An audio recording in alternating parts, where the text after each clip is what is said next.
Hello? Can you see me? I can see you. All right,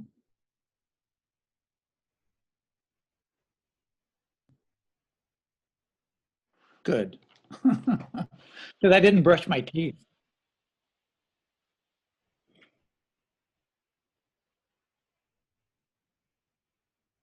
I'm good. Hang on. I'm gonna plug my headphones in. Hang on. That might make it easier for my bad hearing. You know that drummer hearing. I don't know. What's that ringing? Is it the key of E?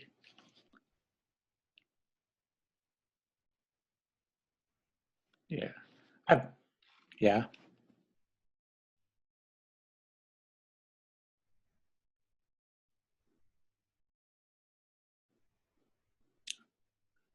Yeah, I stayed up all night studying for my hearing test, and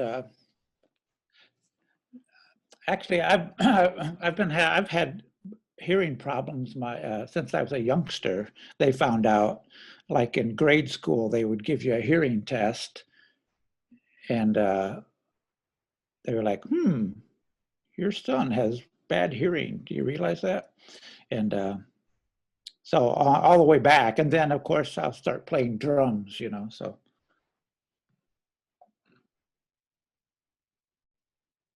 right. Um, I'm grabbing these other headphones. Oh, hang on a second. Hang on. Oh, this is the wrong ones. Hang on a second. I'm trying to find the headphones. Oh, here we go. They had that little clip on the end of it. Hang on, Brian. There. Oh, that's so much better. I tried it without headphones, and then I put on my good kind of big headphones, but that was real bassy.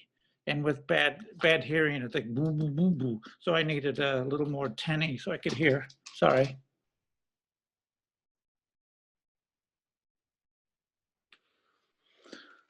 because they look so good on you.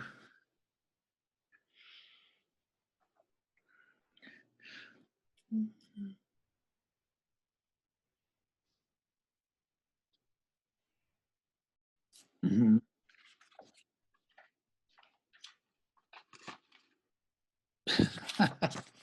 Yeah,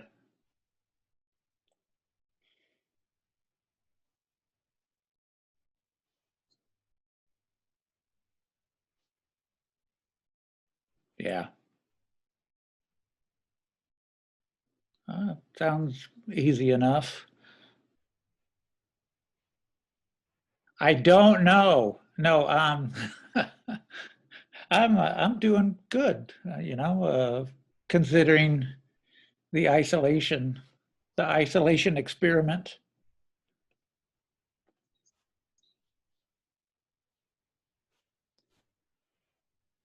Really? Wow.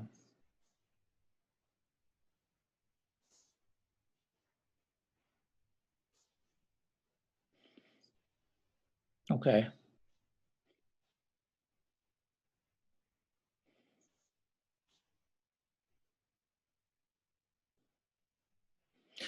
Well, I mow yards. No, I don't mow yards. I mow my own yard. I'm Brad Elvis, not my real name. There, and I've played drums my entire life, pretty much, and I write songs, and I've had a bunch of bands and a bunch of tours and records and recordings, and I hit my 50-year uh, anniversary of my first gig in June.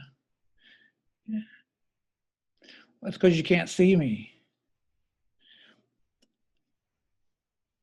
No, I look all right. When you're in a band, and especially I was always really consumed by the music, and I just wanted to play in bands, and my parents were awesome, and I never was like a big party, do drugs and drinking and all that stuff.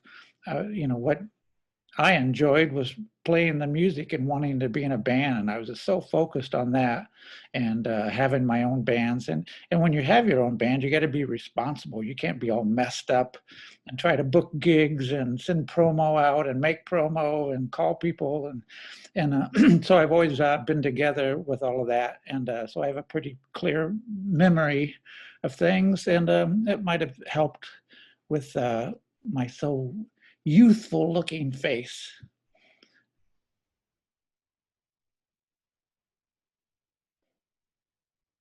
Thanks. Thanks. That first gig was in 1970, and it was for I just started writing a book a couple months ago. People have been asking me to do this forever, and I said, I don't know. I don't have that many stories, but actually I do. So, but when you've lived it, you don't really think much about it that way, you know. So I've kept a gig book from day one of every gig I've ever played. And I've always wrote stuff down also, because like I said before, I was just so into bands and man, I got this band. I'm going to write down when my gig was and then all that sort of stuff and rehearsals and band members. And I've always kept documents or whatever you call it. I've always wrote all this stuff. So anyway, I have every gig I've ever played in the logged in, starting in 1970. It's like at 4,300 and some gigs or something now at this point. But anyway, so I wrote my first gig down was 1970, and it was for. Oh, speaking of reason I brought all that up was because of the book stuff. I was like, gosh, I barely even remember that first band. Luckily I wrote some names down, but I was, like 15 or something, and it was some older guy. And when I say older, he was probably 17. No, he was probably 18 or 19, which, when you're that age, everybody's a couple years older seems like eons away, So, and so he kind of had this thing, and we only had to play like 6 songs or something, and it was for a some Boy Scout thing, like an outdoor picnic, a hot dog roast or something, and so we played this gig in 1970, and but the funny thing, it was off. It was kind of out in the country off to the side, and it was on a road called Broadway Road. So I always tell people my first gig was a weenie roast on Broadway. And it was all downhill after that. Yep. The Flaming Freeze.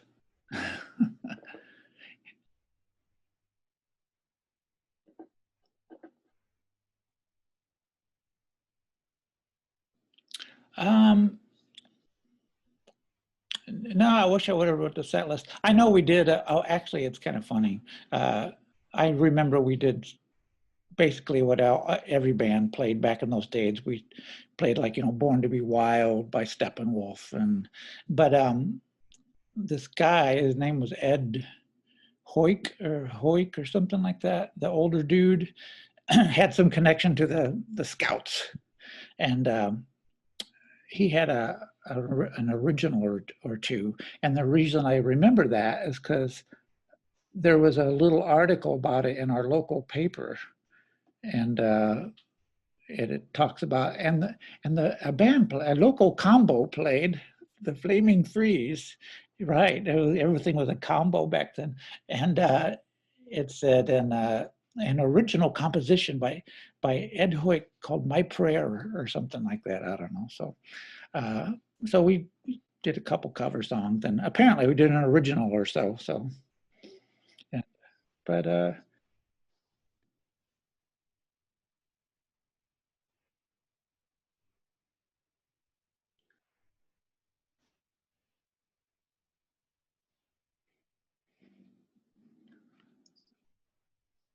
um, well, part of it, I guess, would be it's in my pants. I mean, jeans. It's in my jeans, and because my brother, I have one other brother who's 7 years older than I am, so I was like a lonely child at that big of a gap, when by the time I'm 7, he's already in his teens, so, and anyway, was always into kind of music or theater stuff or writing. He was a newscaster, and then he never was that much into acting, even though he went in college. He did some of that stuff, but he's a movie producer. So we've always kind of had that something in us, whatever. And as long as I can remember, yeah. So as long as I can remember, uh, uh, I always everybody thought I was going to be an artist because I think probably a lot of musicians start out that way when they're younger. It's like they have some kind of creative outlet and they could draw or have art or something.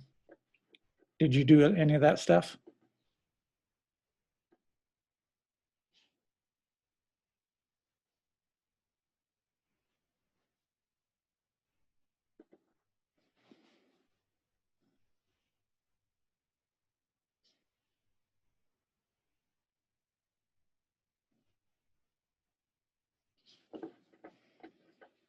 Um, yes. I mean, they made me pay weekly.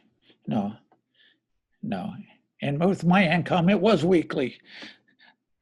Week. Um,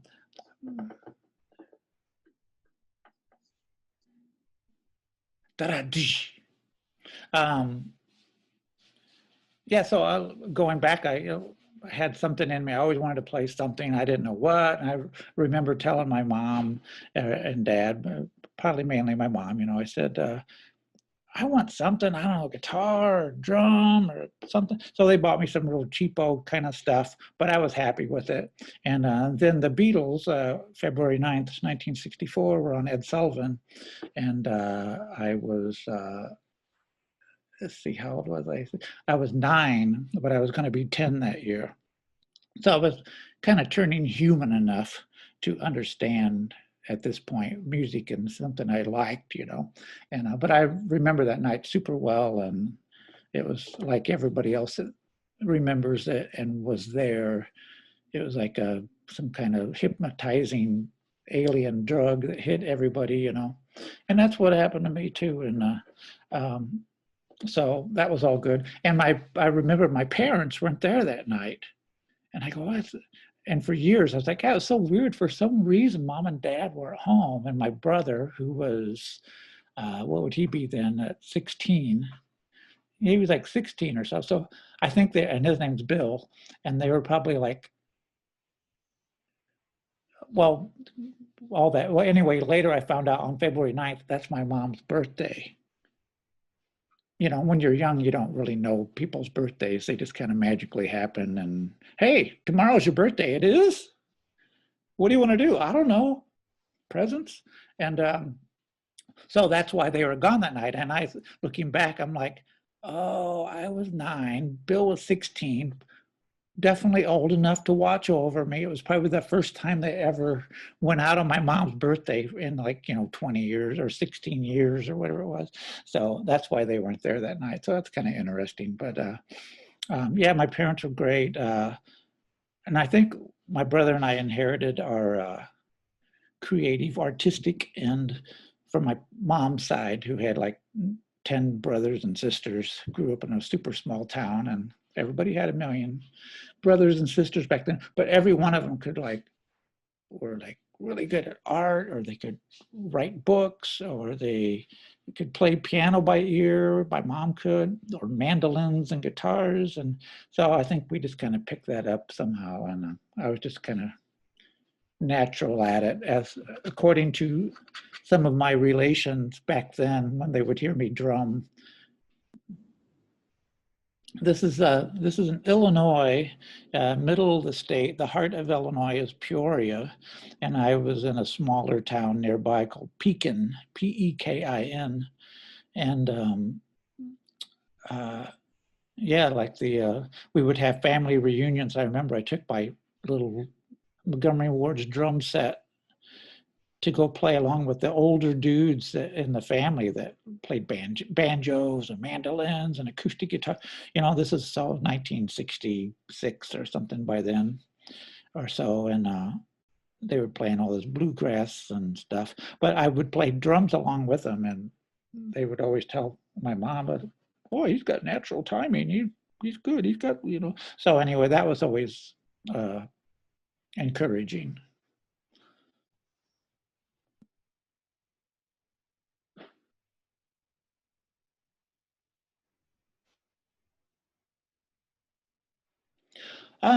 We had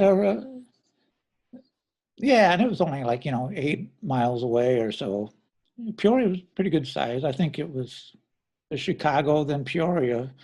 I think Rockford might have taken over that for from Peoria, but Peoria, yeah, we did that once in a while. I was like, oh wow, going to Peoria, but Pekin kind of had a good scene. It was, they had a movie theater and all that drive-in movies and things and music shops and record stores, Hi-Fi One Stop, the record shop, and the great magazine shop that they had all the best magazines when I was a teen. They had the first Circus magazine when it first came out, and Cream, and they would get in like all the little special magazines that like Rolling Stone or Circus would.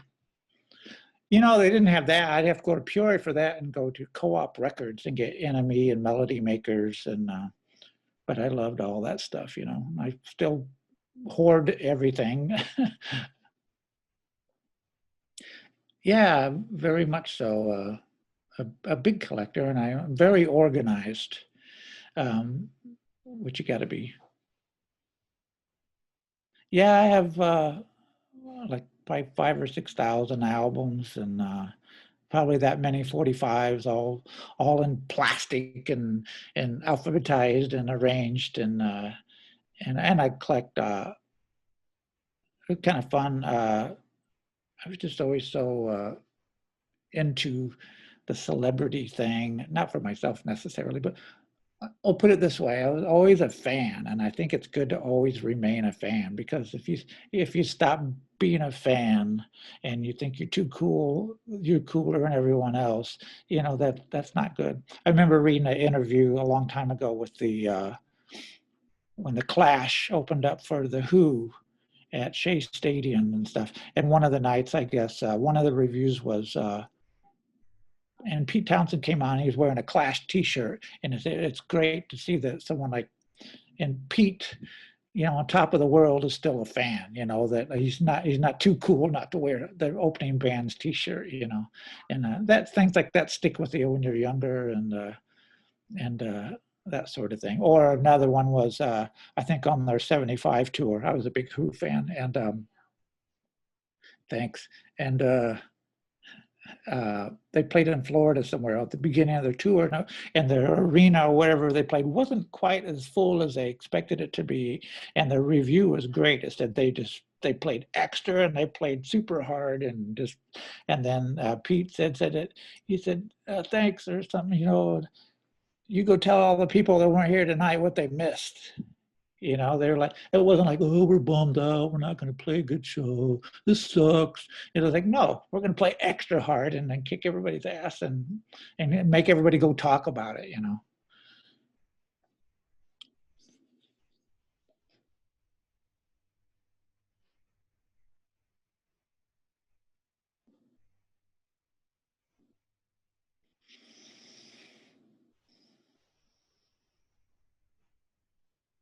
Yeah, yeah. uh, yeah, we've all been there, and people come to see you play, and no matter who's there, you play for yourself as well. You do that whole bit. That's kind of where I'm coming from anyway. So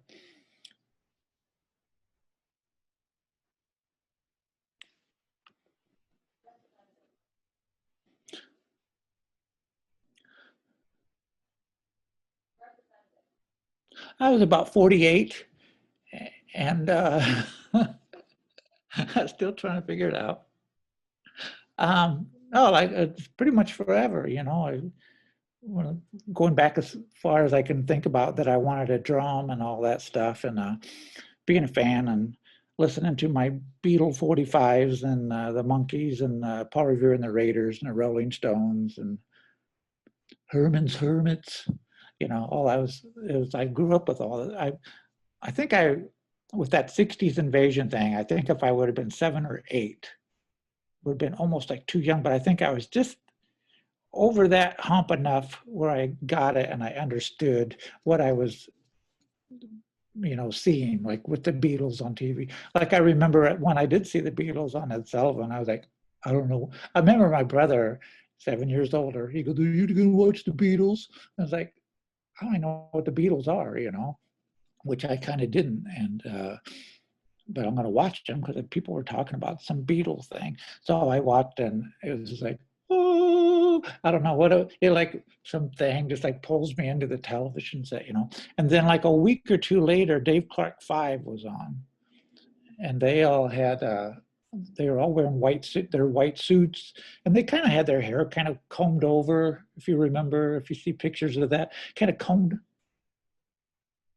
Yes, well, yes, and they kind of had their hair kind of combed over, and they had saxophone and keyboard, and I loved the song because like the big stomping Dave Clark 5 song.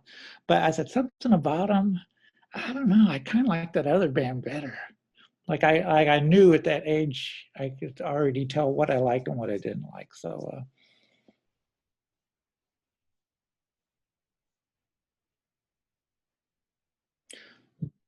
no, there was another one before. There was a Well, I had my own band starting. Well, I played in different bands, and then at the very end of 1974, after being in bands for 4 years, this one band that I was in was really good and influential to me, and they were splitting up. And I was like, well, I want to keep doing this. So I put together, by then I knew some other musicians. So I became the leader of my first band, like at the very end of 74, all into 75 and 76. And then at the end of 76, yeah, we got to do something else. And we were just like chaos in my book and going through my old notes. It was totally, well, we got to do this because it's what the Who does. And we were just constantly just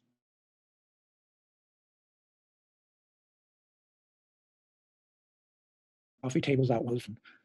I was I was like Keith Moon Jr. I said I was, and the whole band. We were so into the Who because that's what we thought rock and roll, what we were supposed to do. And I'd be throwing coffee tables out windows and blowing stuff up in the hotels and flooding rooms. And so this is all. I was like, I'm reading my notes back when I'm putting up as I hadn't seen in years. I go, oh my God, what an ass. Yeah, now I tidy up the room, one before I leave. But at the end of 76, I said, oh, we got to do something different. And this new stuff coming in, we're really into like the Ramones and the stuff from England, Sex Pistols and Clash and all that.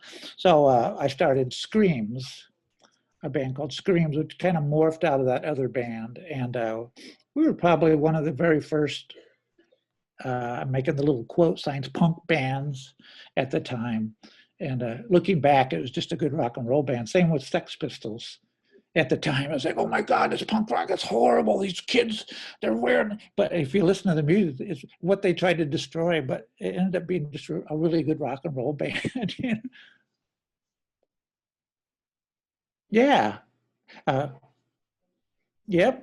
I remember Rob Elvis. They're the best American rock band there is, rock and roll band there is. But so I started Screams, and we did all that, and we got signed at the end of 78 to a new label called Infinity, which was on MCA. And we recorded an album out at the record plant and in Sausalito. And then we went on tours. We played with did a little mini tour first with the Atlantics, who had just been out with Roxy Music, who I love, Roxy Music. And well, that was later. That was later, yeah. Well, he did play in one of the later versions, off and on, of Roxy, but Paul Thompson was the original drummer. And So yeah, then we did a big tour. This album comes out. It was a good album, kind of like a. We used to see Cheap Trick in the clubs all the time, and they were such a big influence on every band in a 200-mile radius back then in the clubs, and it rubbed off on us definitely. So, Scream's album, if you can find it out there, it's very kind of Cheap Trick, very Cheap Trick meets our other influences like the Who and David Bowie and Eno and all that stuff. And so then we did a big tour with Van Halen, believe it or not. You wouldn't think it would be a good match, but it ended up being all right because we could rock. Um, uh, Van Halen, it was their second album. It was their first headlining tour. And I remember hey, you're going to go out with Van Halen? And we're like, really? We were like, I want to go out with somebody cool, man. How come we can't go? But if you think about it back then, that time in 77, 78, even 79, well, yeah, 79, there wasn't a lot of bands, new bands that were filling big halls, you know. You can think, oh, there's Ramones and Blondie and Elvis Costello. Yeah, Bob Seger, but those bands that we liked, they were playing like small theaters and big concert clubs, except for like Cheap Trick, and they took off at that point. But other than that, you know, who else are you going to tour with, you know? So, but anyway, so we ended up going out with Van Halen, and looking back, if you listen to those first couple of Van Halen or almost all their albums, they're very pop. You know, Jamie's crying, you know, all those kind of songs. You know, they were just a good. And then they had their secret weapon, Eddie Van Halen, and but so we went out, and because we rocked and we were so into the Who and we were really hard hitters, and I did all my Keith Moonisms and bouncing sticks, and we played hard, and our guitar players leaping around and all that. We went over really well on the whole tour, and we finished the tour out with them. We started like July 5th in Florida, and then we went all the way all over the US until their last gig was like October something 8th at the LA Forum. And all the gigs were sold out. It was their first headlining tour. And I always said they really liked our band. We did 3 legs, as they say, with them, 3 different legs. Yeah, we would see them over there a couple times, and then somebody on their crew told us that, hey, we really like you guys. You guys like talk to the bands and you talk to the crew. All the other bands, this is like a lesson to be learned also, you know, all the other bands, you know, they play their set and they go hide out in their dressing room. They're too cool to talk to anybody. But we were never like that. We were always like gabbing, especially me. I'd walk around, I go, hello. You know, I'd always be the first one to say hi, you know. And they said that they liked that. And you know what band they had before us? I go, and he said all the other bands only lasted like a week or two, and they would boot them off their year-long tour. And the band before us was the Fabulous Poodles. Remember those guys? Okay, they were like a very well. It had been 79, so it was that period right before the 80s, and you know, and a name like the Fabulous Poodles, and they, you know, wore their suits and had short hair, and they didn't really go over that great with Van Halen, as you can imagine. But their main complaint with them said, "Oh, they're too cool, never talk to anybody." But we did all that, and we played hard, and we rocked, and we would see those guys over side stage watching us once in a while, and they kept us on the rest of the whole tour. So they really liked us, and I chatted with him a couple times and sound checked Alex's drums for him so he could go out in front and listen to him to see what, and things like that a couple times. And I always said that was the best they ever played, that tour. And the reason is because, hey, it was just their second album, but it was their headlining tour, their first headlining tour, and they didn't want to screw up. They didn't want to go back to being an opening band again.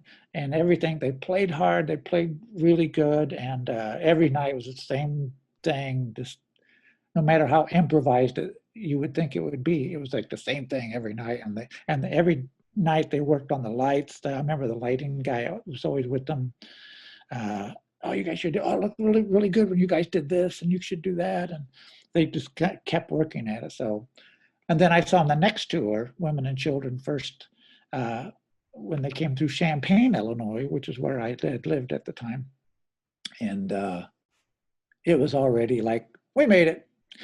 It's good. We're all good. And they were already, David Lee Roth was already, look at all the people, just gabbing more than singing and talking. It was already starting. And Eddie was backstage with a bottle of Jack Daniels walking around. You never saw any of that stuff when we were with them. They were just totally, I'm sure they partied, but I didn't see, they totally kept it together. So that's my story on that.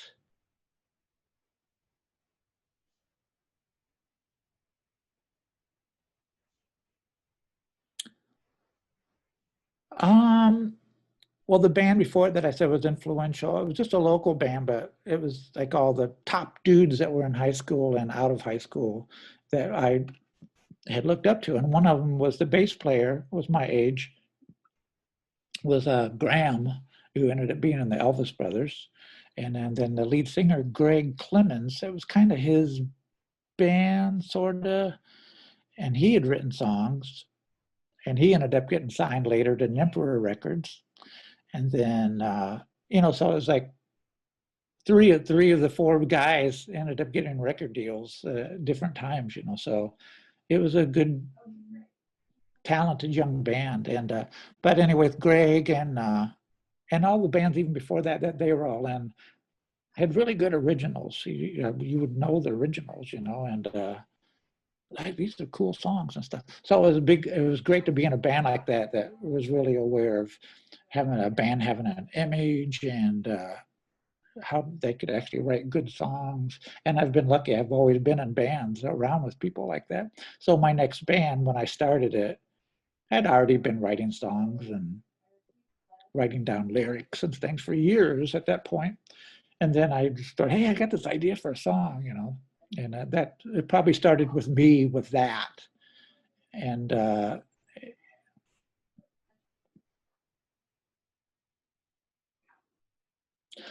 not at all, but I can kind of, like, because of the inheritance of the trousers, I mean jeans, I can tap out stuff on pianos and guitar things, but I can't really sit down and play a song. But every one of my songs that I always heard in my head, completely finished or close to being finished, and I could hear the sounds of it.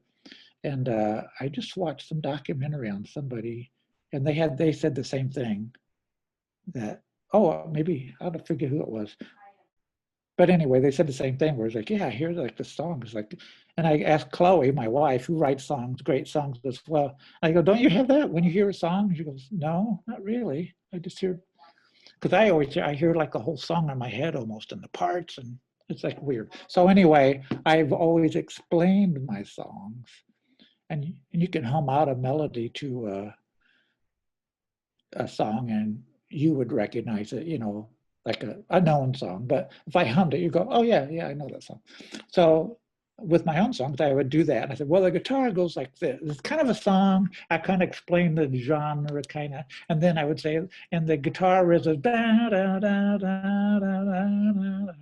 And then the guitar player, and then if he gets it right, I go, no, it's, so we get that worked out, and I got the beat, and then I go underneath of that, the bass goes, and boom, boom, boom, and I'll tell them how the bass riff goes, and then right, and then when they get done doing that, I'm like, now here's how the vocals fit on top of it. So see, you can see how that would work. I've been doing that my entire life, thousands of songs, hundreds of songs, hundreds of tapes, and filled with song ideas. And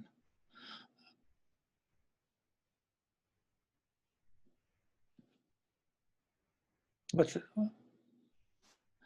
Oh, right, yeah.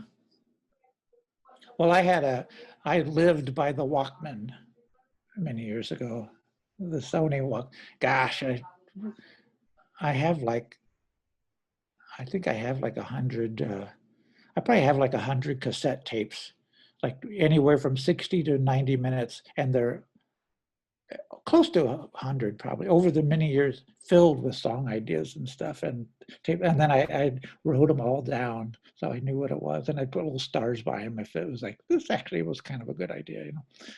Yeah, the Walkman thing, you started to say, yeah, those are so cool. At one point on the Van Halen tour, they went off for a week to go to Japan, and then they came back in 79, 1979. This is probably August or September. And they came back and go, what are you listening to? One of the guys was walking, looked like a little transistor radio. He goes, here, check it out. I say, wow, it sounds great. He goes, yeah, it's a Walkman. I got it in Japan. So that's where the first time I ever saw one, you know.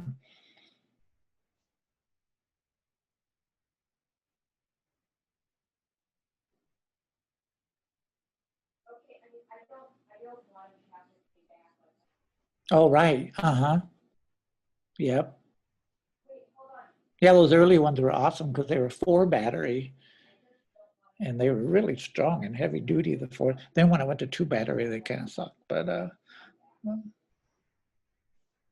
yep.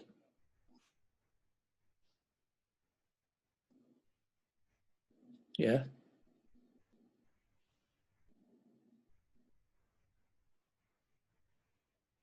Metro. Metro. Okay. It was Cabaret Metro, and then it just went to Metro, which is still around. Mm.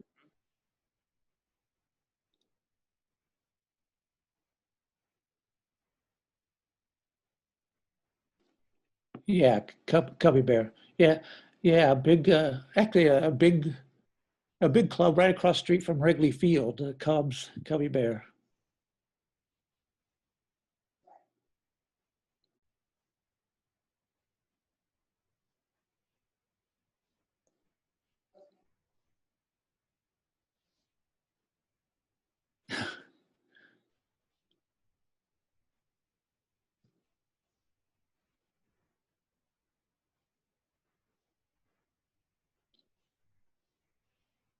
Yeah.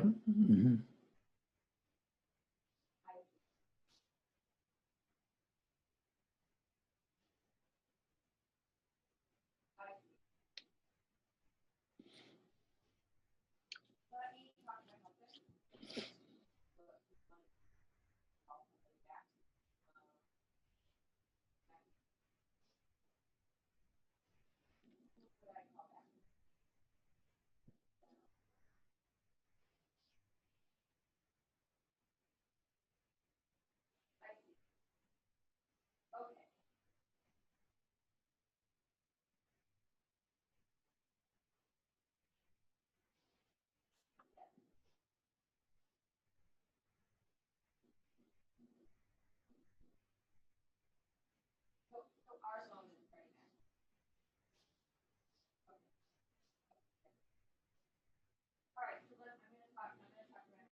No.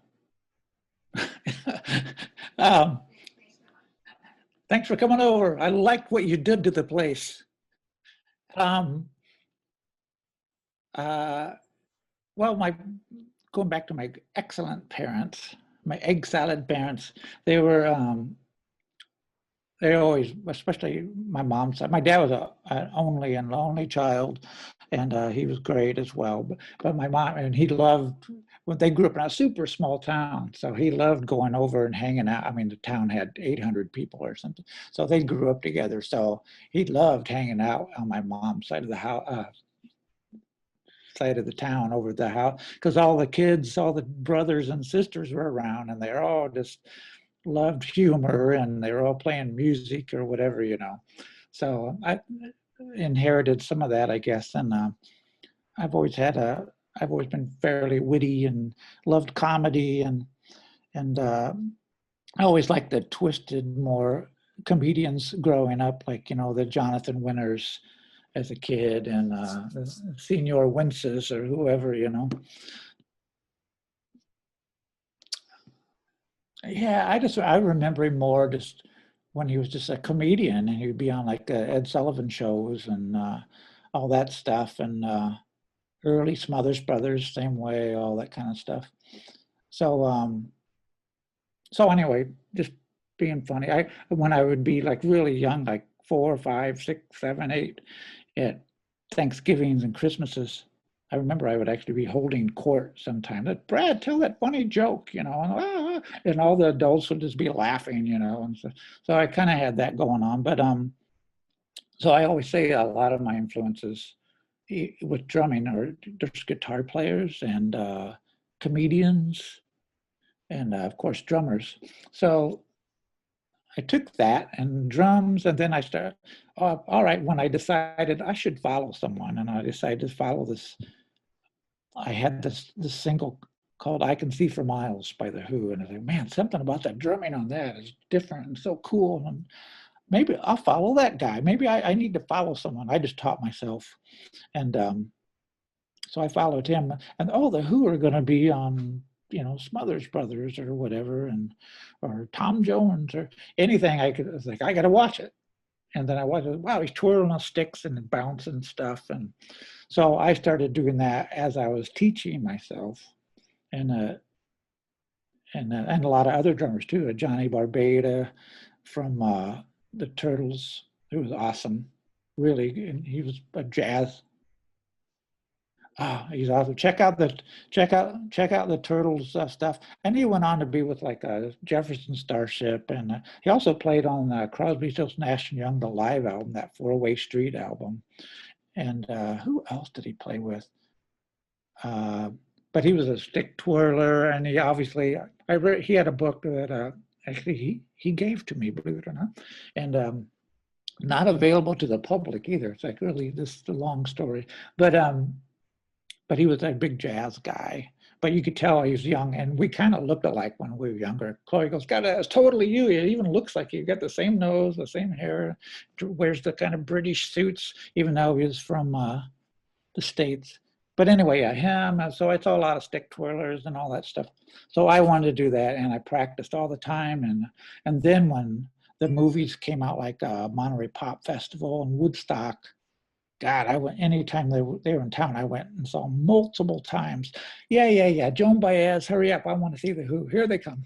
And then I would just like my my I would just like melt into that thing. I would watch every tiny little because I only got like 8 minutes to watch these two songs, and then I'm done. And then I would go back again. And Tommy, when they had that Tommy movie, I saw that like 20 times. And okay, yeah, yeah, yeah, whatever. Come on with the Who performance stuff. And Keith's waves like playing them, bashing, and so anyway, all that stuff came from that, and and it went hand in hand. So it wasn't like I waited 10 years. Well, I should learn to twirl my stick. I just did that as I was teaching myself. So it comes off very natural. And I do that at rehearsals. I play that way at sound checks. I do all that stuff.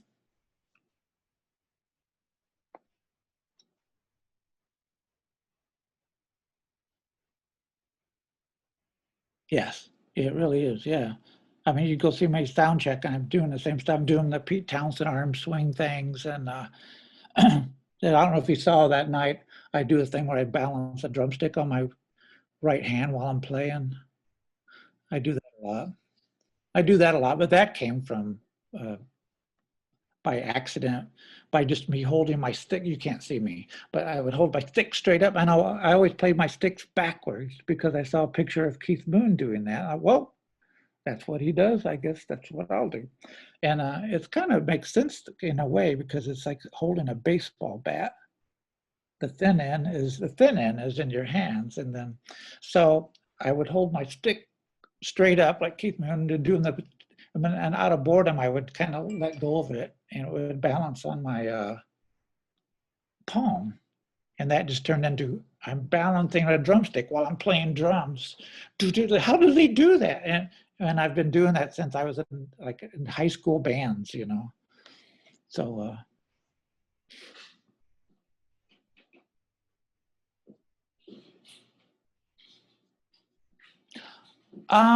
A little bit. I'm really concentrating, but I swear to Rod that at the end of when the track ends, like boom, I'm like holding the pause. I always almost twirl a stick or kind of do a little or kind of flip it up and catch it type of thing. It's just like I had to do that. Like I couldn't do it because I was so concentrating in the middle of the. So yeah.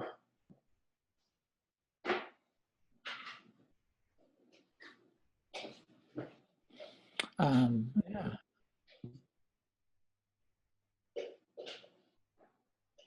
Marshall Crenshaw, maybe. I don't remember. Yeah. I think Graham maybe might have been playing bass.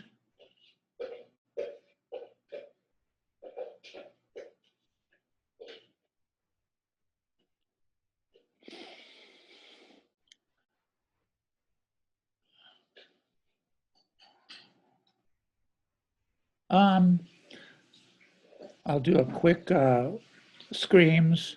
We went to England, toured a headline tour. Label got dropped, came back toward the end of that year. Oh, then we played all through '80, just trying to survive. Said screw it. End of '81, Elvis Brothers get together, takes off like crazy.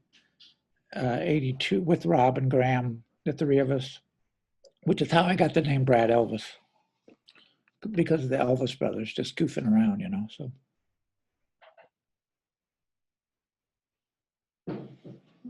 um, pretty much, yeah, without thinking about it.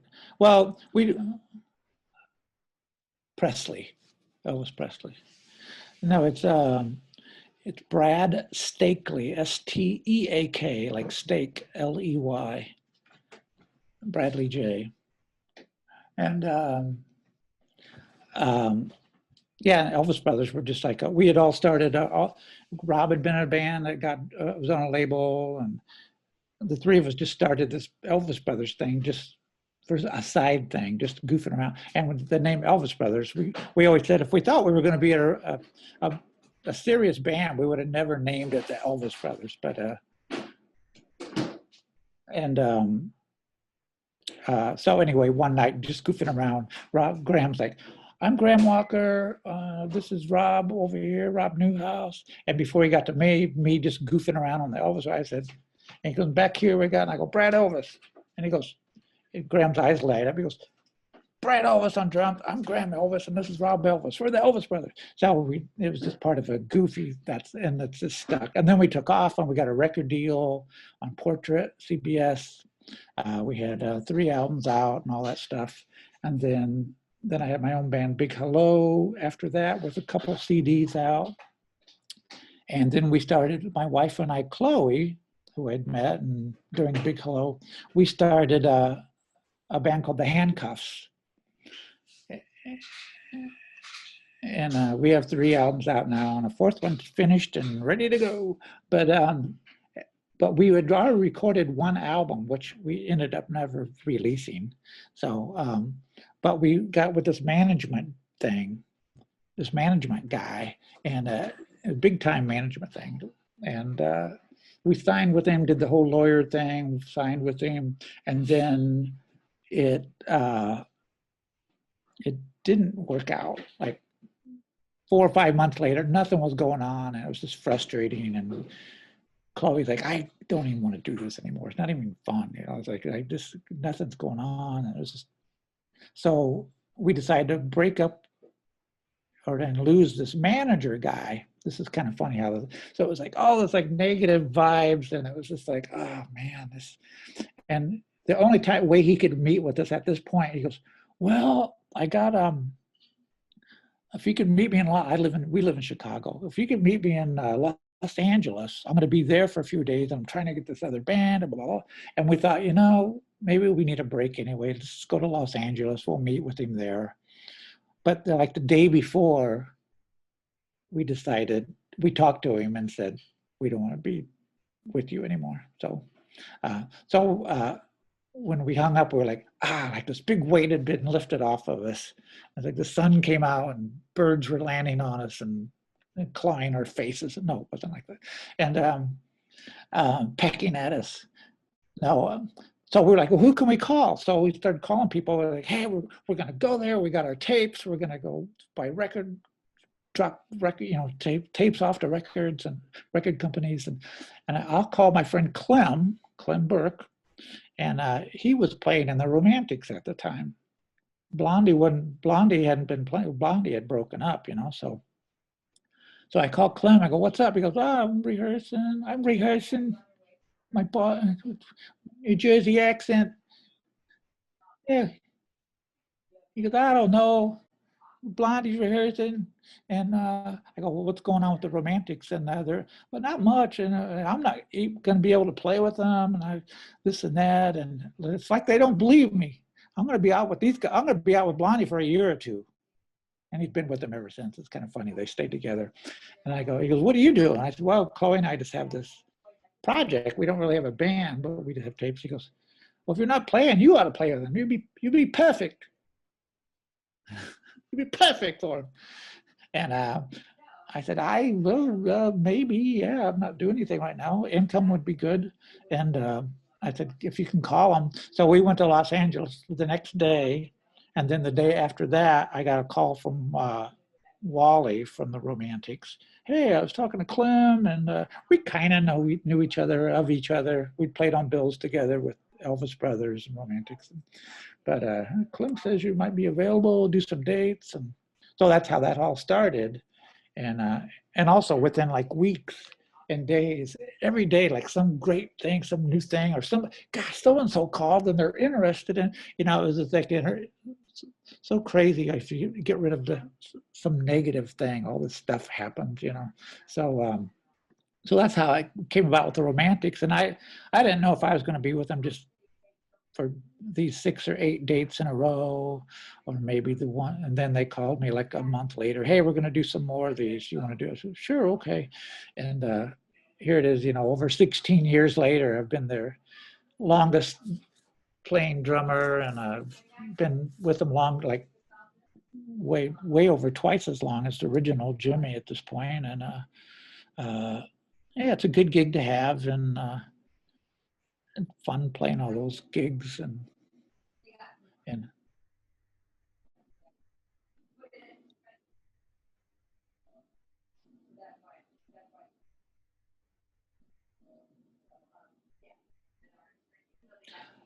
it varies, but mostly a lot of one-off things.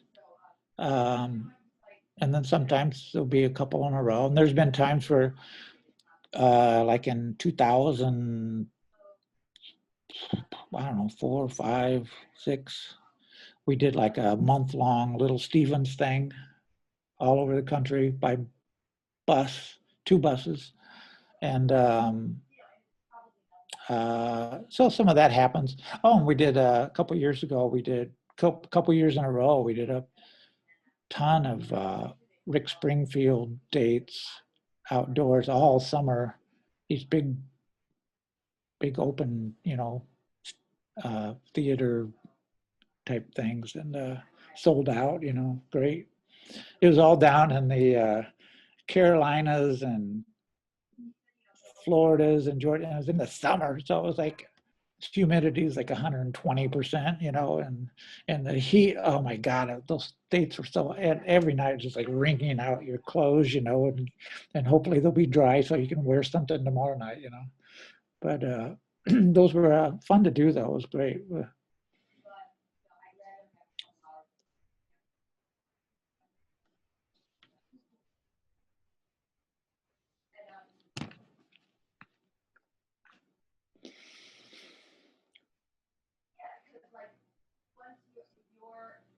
Oh yeah.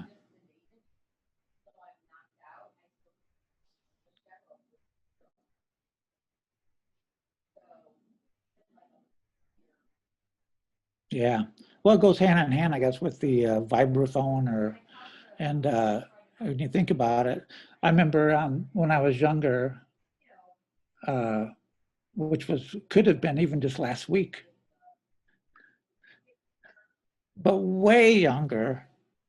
There, I was told that um, that drummers and piano players are a lot alike. because of the rhythm and the actual tapping of rhythm when you actually play the piano and stuff. So that kind of makes sense. And especially vibraphone, you're actually holding two mallets and or four, whatever, if you want to show off. And yeah, he's great and super showy. I saw him the first time I realized that was remember the show Cable on USA? It was awesome in the early 80s called Night Flight. Oh man, it was awesome. It was great. It was around for just a couple years, and it was before we had MTV. So I would always watch it. No, it was just hello. It was always on Fridays and Saturday nights, and then they'd go, "Hello and welcome to Night Flight. Tonight we have new bands. Tonight new bands from Boston," and they would have like some. They had this show where they would do new band, like the Neighborhoods would be on there, and they weren't signed yet really or anything. And then they would also from the history of it have Aerosmith and the Cars and new band, but new bands like the Neighbor, and they would have like clips of them playing live and little interviews with them, and I would learn so much stuff from that. And actually, the Elvis Brothers early on were going to be a part of that kind of series. And we filmed this thing, and anyway, it didn't come about. But anyway, Night Flight was great, and I forget what my. So they had all these other shows, and they had what was it called? Something, something at the Apollo. Showtime at the Apollo. And they would have these little black and white clips, and it wasn't always obviously at the Apollo, but and they would have all these cool bands. And I taped everything back then on my Beta, my 300-pound Beta machine, and my $16 tape, 300 pound. And but that was the right at the time the Elvis Brothers were taking off early. We took off fast anyway. I mean, September 11th, 81 was our first gig, and in December we played 28 shows in December. It just like took off like a rocket ship. The phone was just off. You got to get these guys. You got to see this band. So I would always have to hit my timer record on the machine, and I would tape all these shows. And anyway, there was a great clip of Lionel Hampton, and God, he did this thing where he had the floor tom, he was out front. I think he might have did a little bit of it on that clip you sent me, where he's kind of flipping the sticks, but he's like playing, and the sticks are like doing this like circle thing, and he's bouncing them and catching them, and a big smile on his face. You got to have the smile. That is totally showbiz entertainment old school. When you got to keep that smile and you're like, yeah, this is great, isn't it? Yeah, and you're going, yeah, it is great. Yeah, you're not like staring at your shoe, moping, and and then the Night Flight thing also they would have tonight in concert, Midnight Oil from they would just have, and it would be like 3 hours of this cool music stuff starting like at 10. And then it would start over again. So anyway, and they would have all of those shows from England. Oh God, what was that show? I think they were. No, they had those live clips of bands, and I think it was from Germany at the. I was thinking it's a medium-sized kind of room. There's a ton of clips on. There's a great David Johansen one from '78. They're in Boomtown Rats. Cars, Police, you name it, everybody, and they would show those, and they're only like 40 minutes long, but they were always on Night Flight. So it was a really cool thing to have back in the day. And yeah, I used to watch that all the time. I saw the very first one. I didn't even know what it was. I go, what's this? And like Alice Cooper was on it, and they did Schools Out and all that. Was early on that tour, I think. And well, growing up in Pekin and Peoria, a very conservative town, had to get the hell out of there. But I remember when I was in the Jets, that band that was influential to me. We were a big Bowie band early on, and loved David Bowie stuff. And David Bowie's going to have this, and it ended up being that last live Bowie Spiders Live, where it was from, but they wouldn't show it in Pekin or Peoria on the network. We had to drive 40 miles, and we went to my aunt's house and watched it in Bloomington.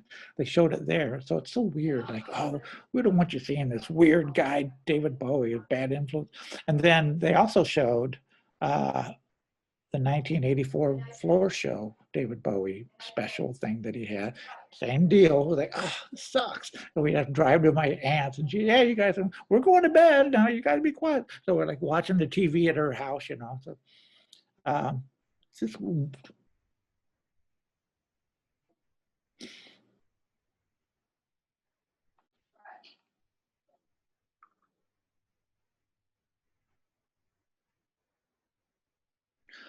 well, I always say, don't take the brown acid.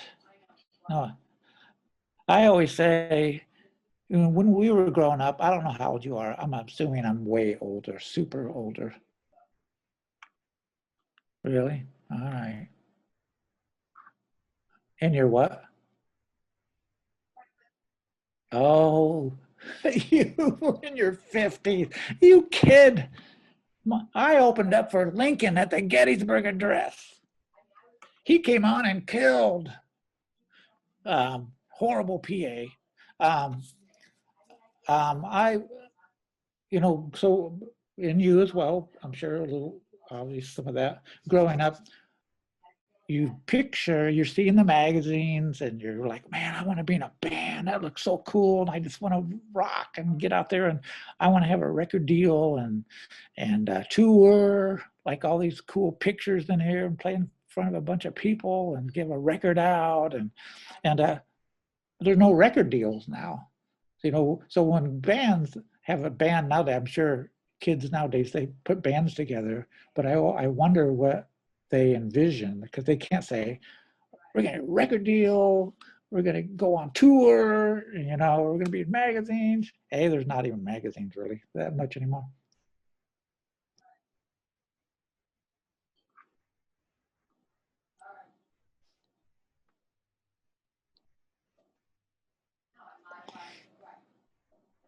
Oh yeah. Yeah.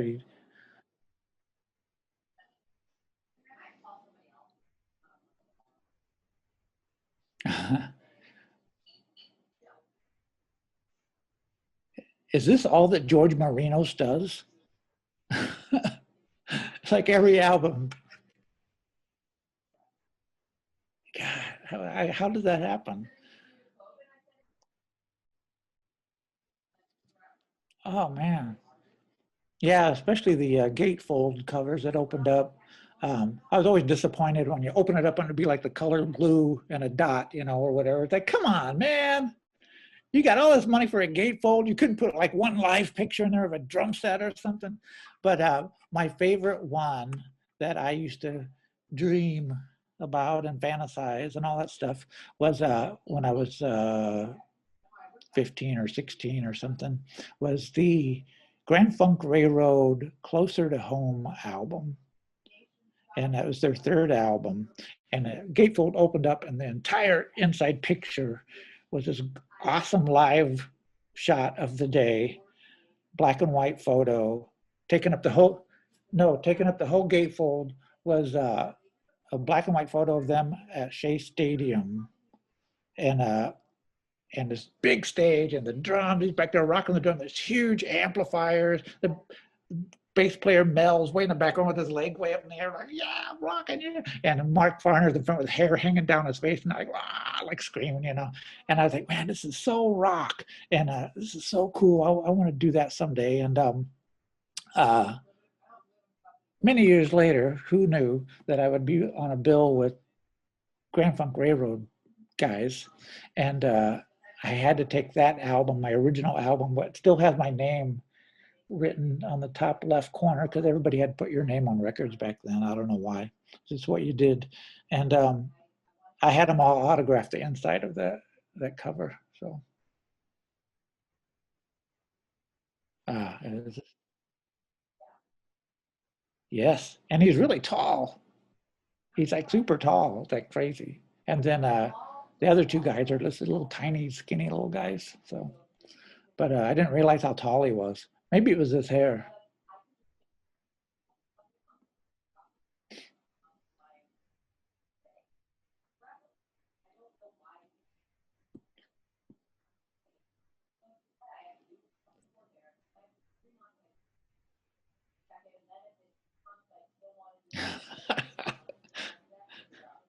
Well, there's certain bands that I wouldn't buy their record. You know, when you're younger, you always say, or a teen, or even, and some people never get rid of it.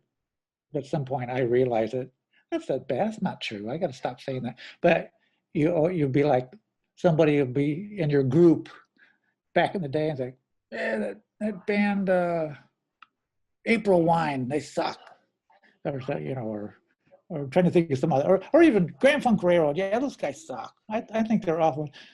Yeah, yeah, yeah. They suck. Yeah, they're horrible. It's like, even though you kind of don't feel that way, you say that stuff anyway, and because you don't want to be a loser. What do you mean he likes Grand Funk Railroad? Blah! It's like you don't want to be one of those guys. So that happens to you when you're a kid. You get bullied into that stuff, and then you get in the habit of saying, "Hey, do you like so and so?" I don't know. Those guys suck, but they don't really suck. Then I realized they don't suck. They're just not. They're actually a really good band, and I totally get who they appeal to, but it doesn't appeal to me, and I get it, but I don't like it. So they don't suck. So anyway, so just stop saying that, all you kids out there. So bands that a genre, gosh, I don't know. Like so that being said, I can appreciate all sorts of stuff, but it's not like I go out and try to find a bunch of Irish folk music to listen to, or something, but I can appreciate it where it comes from. I'm sure there's some.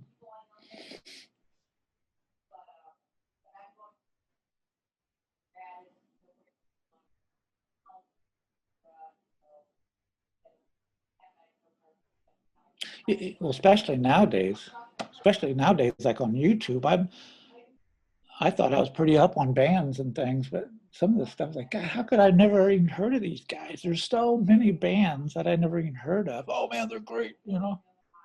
I have both their records. I have that Screams album. you know. Um, so it's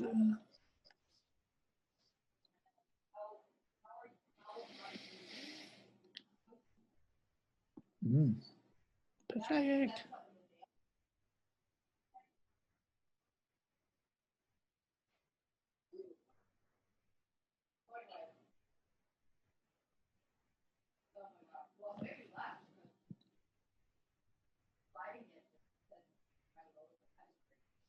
Uh, they were like one of my all-time favorite bands. Very influential on me, lyrically wise, and what was it on our first? Was it the first album? First Handcuffs album. I had a song on there called First Class Bossa Nova. And actually, even going clear back to Screams, they had a song called Pen Pal, which was kind of Sparks-ish. But I had made friends with James Lowe, who played in the Electric Prunes. It's like, who would have ever thought I'd be knowing the guy from the Electric Prunes? But he saw me play with some Little Stevens thing, and he did some of the Little Steven shows. And you're that guy that stick balancing thing. That's that drummer I was telling you about. He's always like, so we became pals. And so we did a first Handcuffs record, and I sent him the CD, and he calls me about a week or so later, and he goes, "Hey, I really like it. I like those songs. It kind of reminds me of a band I produced one time called Sparks." And I'm like, and I'm like, "What? Spark? Like what album?" Because I know all my Spark stuff. And he goes, um, uh, Wolfer and Tweeter's Clothing, and this and that. He was like the engineer. And I go, "Well, you're James Lowe." I go, "His name's James Lowe." I go, "Was that your name on it?" He goes, "Well, it was probably Thaddeus James, Thaddeus Lowe or something. He was an engineer on it." And he goes, "Oh yeah, I've produced a bunch of stuff for the Rascals." And he named all these bands. And I go, "Well, that was so cool about the Sparks thing." And he goes, "Yeah, it really reminded me of Sparks, that song First Class Bossa Nova," which I was trying to write a really early Roxy Music song at the time, but those kind of go hand in hand, I guess. They're like the debut album of both bands, and he goes, "Yeah, Harley, which is the first drummer for Sparks on the first two albums. Yeah, Harley's coming over here on Wednesday, and he's going to lay down some tracks." I'm what? So anyway, I ended up becoming friends with Harley Feinstein. So, and he's actually been to my house, and we've like drummed together and stuff. And so that's my Sparks story. I just wanted, we hadn't really talked about Sparks, and I just love Sparks. So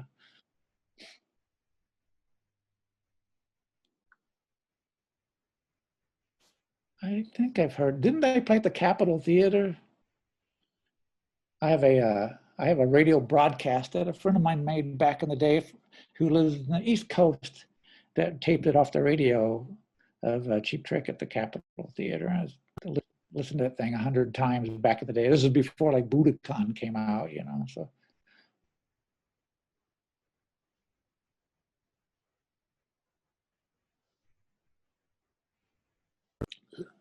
smoking, were you friends of his? I was very impressed with his smoking. Um, Never lost beat once. Um, yeah, well, I believe he quit. I hope so. A number of years ago. Yeah, pretty good friends with him. The band, the influential band I told you about in my early days. We lived in Peoria, and there was a big booking agent there, Peoria Musical Enterprises. Every band around the area used them. They played the same stupid clubs back in the day, where I was 19, 20. But the influential band, Greg, took it upon himself. He was super into Bowie and stuff, and he goes, let's do something different, you know, let's don't do that. What's the other? I found this agency up in Madison called Adamani and Toller, and they have some cool bands and stuff. Let's go try to get them to be our booking agency. So they set up kind of an appointment with him, and we didn't have a demo tape, and so he goes up there. He and Graham go up there, and old school. This is kind of a funny story. And old school, they take their acoustic guitars and they go into their offices. Hi, we're in the band the Jets with a Z. That we contact. They go, oh yeah, you got to have. Because we don't have a tape, but we're going to sit here and play you a couple of our songs. And they played, and they had great songs. They were very Bowie cool songs, and they just auditioned for them right there in the offices on acoustic guitars and sang live. And they said, "All right, we'll book you guys." And that's so old school. Who would ever do that nowadays, you know? And so on their roster, of course, their top band was a band called Cheap Trick, and they were playing the club. This is '74, and so the first time I saw them. Oh, and also Pez Band, and who were great, who super influenced Cheap Trick back in the day. Actually, they were doing better than Cheap Trick at the time. Pez, like Pez the Candy, Pez Band, and and the original version of that band was just incredible and awesome. And then when Cliff from Pez Band started off Broadway, and they had a couple albums out on Epic or something, Atlantic, I'd go see them in the clubs, and I'd be like, God, they're so ripping off Cheap Trick on this song. I can't believe. And then someone gave me a Pez Band tape when Cliff was with Pez Band in the early days. They gave me like a Pez Band live in a club 74, 75. Like, holy crap, this is so Cheap Trick. This is where Cheap Trick got all their stuff, you know. Yeah, it was pretty crazy. But yeah, the first time I saw them was a super small club. We had a night off, and the agent guy, uh, manager slash manager, hey, you want to go see Cheap Trick with me in Lake Geneva at the at the what was it? The Black Knight is this club. So we went, and there was like 10 people there, maybe, in the whole club, and super small club. And they still had Zeno was still the lead singer with them. And so, yeah, that was pretty cool. I could tell right then that they were different and awesome. And Rick wasn't wearing his outfits or anything. He was still in his Pete Townsend mode with the white tennies and white pants and white t-shirt, and Bunny had kind of longish hair and wearing a t-shirt and jeans, you know. but Tom looked like he could have been in Jimi Hendrix Experience, you know. He had like, you know, velvet pants on, this cool little short bolero English looking blazer jacket with his hair, and playing a Thunderbird out of a high watt amp, you know. It's like, that guy's so cool, you know. And so anyway, yeah, we saw him in clubs many times. And once they got Robin in the band, it changed everything. So that puzzle. Yeah, the original singer was, he went by the name Zeno with an X, and his real name, yeah, he looked like Robin, and actually I think they were friends early on, and I think his real name was like Randy Hogan or something, but he had a thing.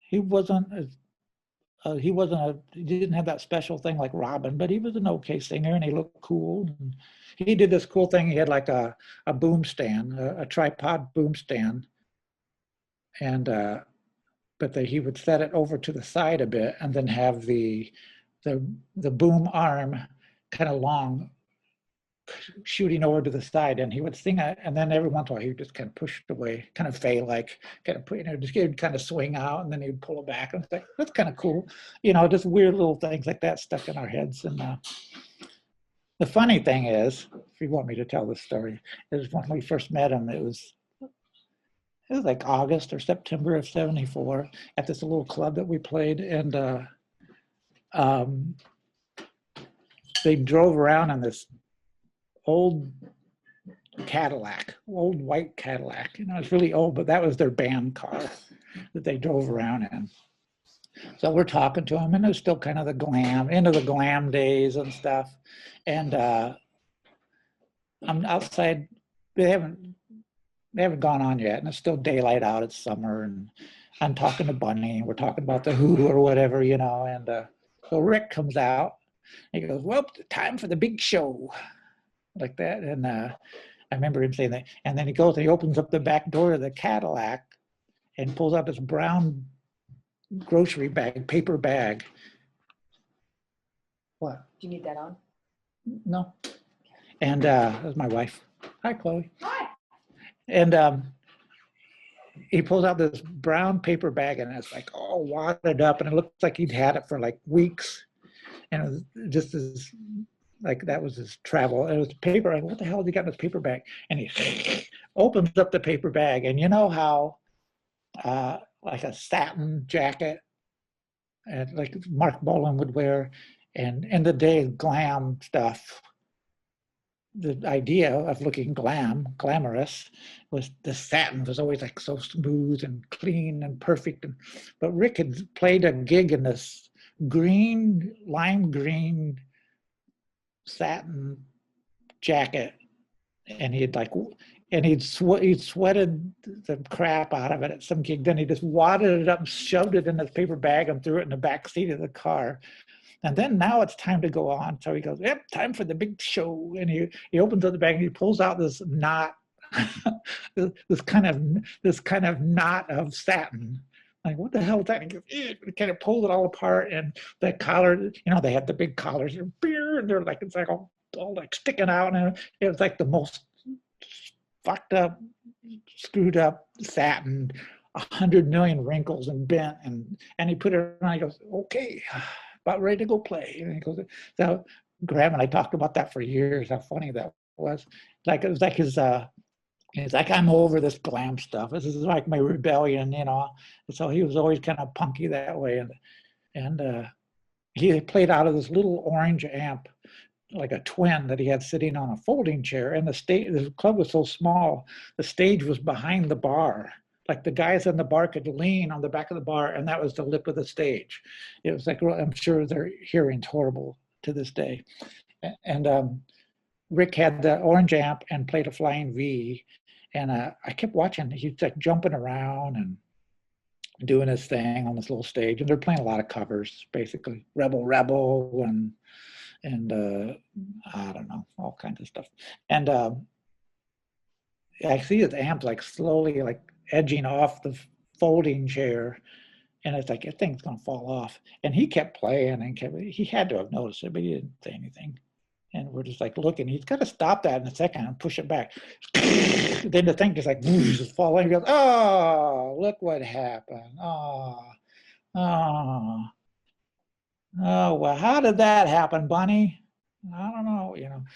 Is just they were just kind of punks like that. Like he was just a knot of sarcasm in a good way. So yeah.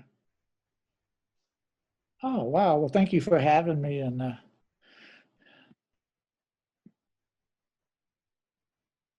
yeah, it's so much better than in person. The commute alone. Where are you? Where are you at?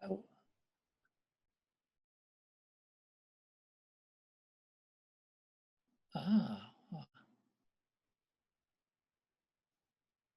yes. I think I ordered a Vegematic from there one time. Isn't it like one of those places like, please send your orders to White Plains, New York. Blah, blah, blah. It sounds like one of those kind of.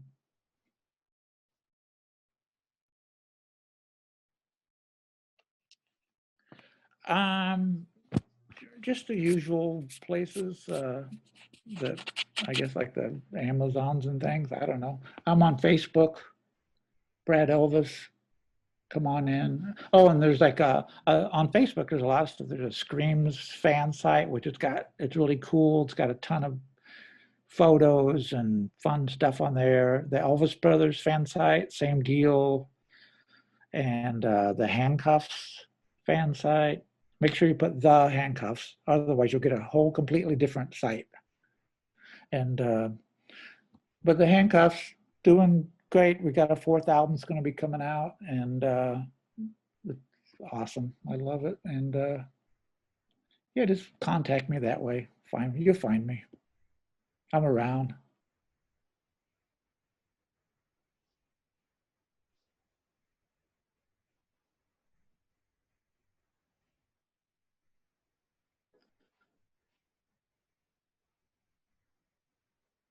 Now you know. It's not even that hard. Check out the Scream if you can find the Screams thing anywhere. Check that out too, because it's got some good.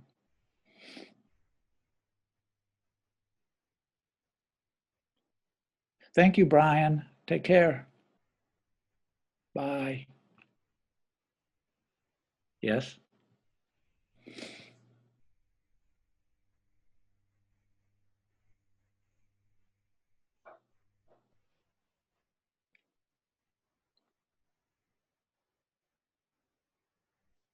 Oh, good. Okay, I can do that. A bio. How about a biopsy?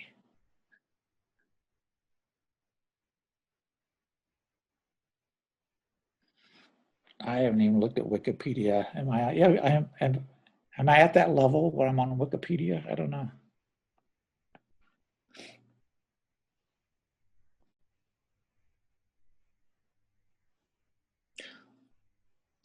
There's there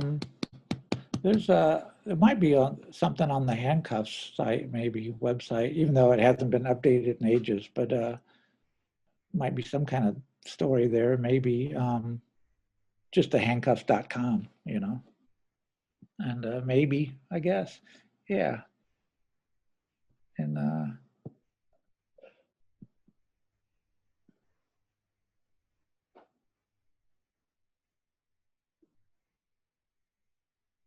yeah, please do if you want to know something. Just wait for the book. No, I'm just kidding.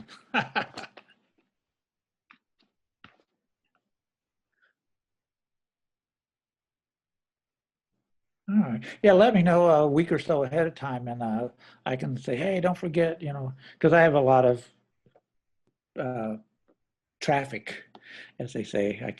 It'll get a lot of hits, I'm sure, definitely. So, yeah.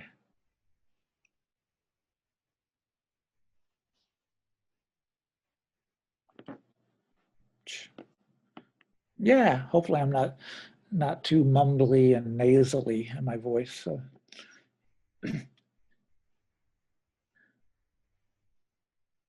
All right. I can do that. I'll do that if you want. I'm not going to deal with you today. You're going to talk to Brad Elvis. I don't want to talk to Brad Elvis. Well, have good luck with all that. And yeah, please keep in touch. And it was wonderful to meet you. And thanks for asking. Yes. Bye bye.